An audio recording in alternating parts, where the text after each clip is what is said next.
आप देख रहे हैं HND न्यूज़ HD। SDO मैपको हुरनाबाद चौधरी मोहम्मद अख्तर ने रमज़ानुल मुबारक और ईद उल फितर की मुबारकबाद पेश करते हुए इस इज़्म का इरादा किया है कि वापडा हस्ब रिवायत इस ईद के बाद शहादत मौके पर हमा वक्त मुस्तैद रहेगा और बिजली की तरसील को 24 घंटे जारी रखने के विज़न पर अमल पैरा नजर आएंगे। बिजली की बिलातअतल फ्राहमी के हवाले से हुकूमती इक़दाम के तहत अमला और मैं खुद अवामी रिलीफ के लिए प्लान पर अमल करने के लिए तैयार हैं।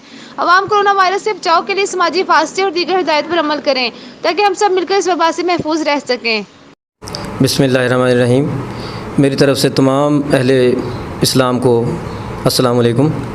और जैसा कि रमज़ान शरीफ का मुबारक महीना चल रहा है और ईद उल फितर की आमद है और मेरी तरफ़ से तमाम अहले वतन को ईद मुबारक।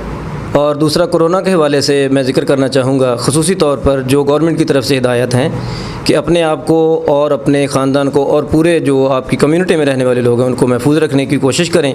सोशल डिस्टेंसिंग जो हमें हिदायत की गई है उसके मुताबिक पूरे उस पर अमल करें, उनको अपनी फैमिली को टाइम दें और जो है कोरोना को जो है वो अच्छे तरीके से हम टैकल करके ही इसको ख़त्म कर सकते हैं, ना कि हम इससे डरें बल्कि इससे बचने की कोशिश करें और इससे महफूज रहने की कोशिश करें। और हमारा महकमा वापडा की तरफ से हम 24 घंटे आवाम की खिदमत के लिए हाज़िर हैं और आपके घरों को रोशन करने के लिए हम हर वक्त तैयार हैं। और मैं और मेरी पूरी टीम और मेरे तमाम स्टाफ, एमरजेंसी स्टाफ 24 आवर जो है वो हाज़िर है। और अगर किसी को पर्सनली कोई शिकायत महकमे से है जो कि वो हमारा अमला नहीं सुन रहा तो फ़ौरी तौर पर मुझे बताएं, मैं इंशाल्लाह ख़ुद उसको मामले को हल करने की पूरी कोशिश करूँगा।